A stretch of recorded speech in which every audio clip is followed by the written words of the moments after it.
Hey y'all, and welcome to the Max Life. So we have one that doesn't feel well today. Today's actually Sunday, and I stayed home with her from church. And to be honest with you, I don't feel extremely hot. I'm not achy, but kind of cold.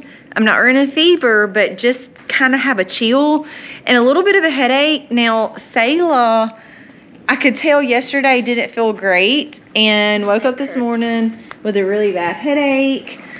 So I just said, you know what, we're going to stay home. So I want to show y'all what I have been using. Now, this is homeopathy here.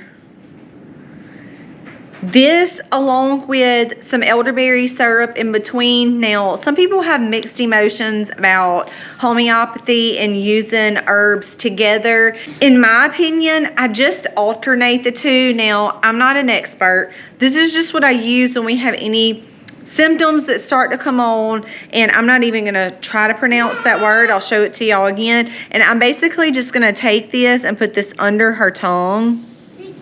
And it worked last time when we were exposed to the flu. Everybody who even started to complain of a headache got this 3 times a day, morning, lunch, and supper. So we're doing the same route right now. And we take shots of elderberry syrup in between. Now, unfortunately, most of our church since Wednesday, so it's only been a couple of days, and people are dropping like flies. So I know we were exposed Wednesday when we were there, either flu/COVID, whatever it is actually going around. It's flu-like symptoms, so I just call it the flu.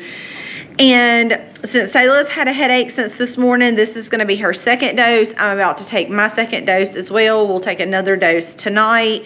And if you're not familiar with homeopathy, it would be something to look into. I do use it from time to time, as well as my herbs that I incorporate too. So Selah's going to pour this under her tongue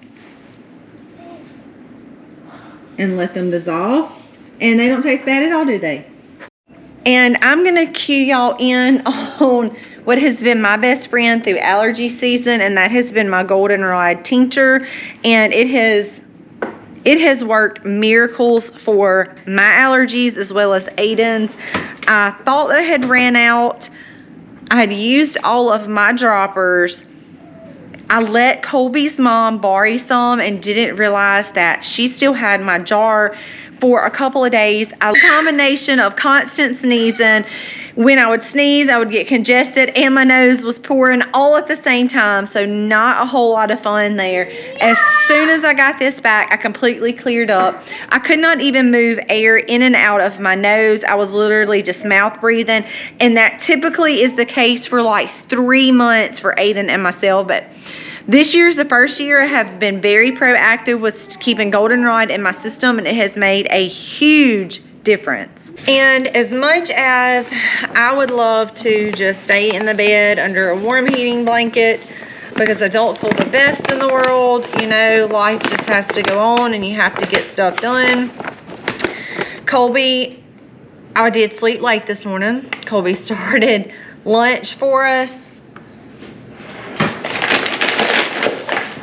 And I'm just finishing that up because he went to church with the older kids this morning. I also have to get bread made for the week this week so that we will have bread. So while I'm finishing up, dropping some potatoes down in a little bit of oil, I will also go ahead and start our bread for the week as well.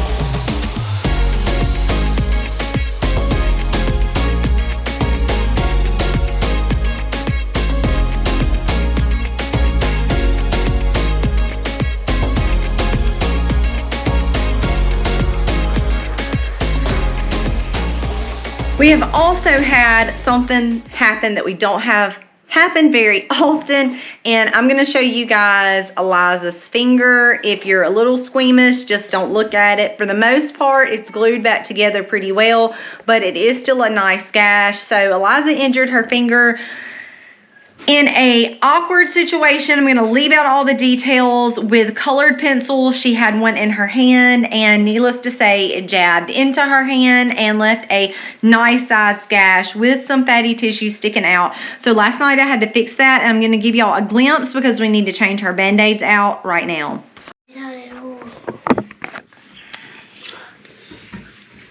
You see that it went in and ripped the skin pretty rough right there. Pull your fingers back. There you go. And thankfully, I keep this on hand right here for anybody who's interested. I'm obviously not a medical doctor, and I'm not advising you to do anything. I just keep, it's kind of like a super glue for animals. So it's not like super glue, but it's not like Dermabond. It's kind of like in the middle, but I keep that on hand for accidents and hate to use it. Sure, it's not wonderful, but when I need to glue something back together, I have it on hand. But we need to change out her Band-Aid.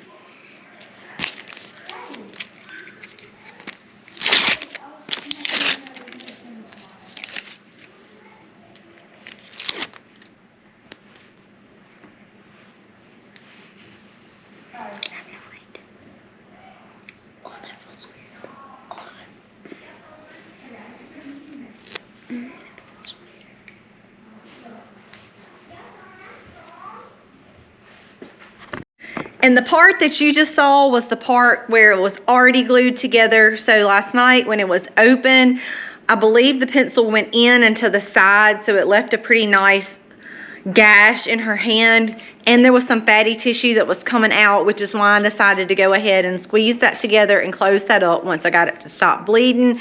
So I will be nursing that as well over the next couple of days, just monitoring for signs of infection and stuff like that as well. Kayla, you seem like you feel a little bit better. Yeah, kind of. A little bit? Well, you're up moving around. Yeah, it was better than I felt last night when I woke up. Really, for the rest of the day, it's just going to kind of be hopefully a down day. The guys are outside doing a couple of chores, cleaning up the pool, putting some hay out. We're really just going to try to spend the rest of the afternoon just resting. As always, our week is hit the ground running, so sometimes it's good to just say we're going to call this off. We're just going to sit down and we're just going to rest. That is good for the mind and the soul as well. And I hope you guys kind of enjoy tagging along with us today as I try to update y'all on the things that happen and go around here on the farm. God bless and happy homesteading, y'all.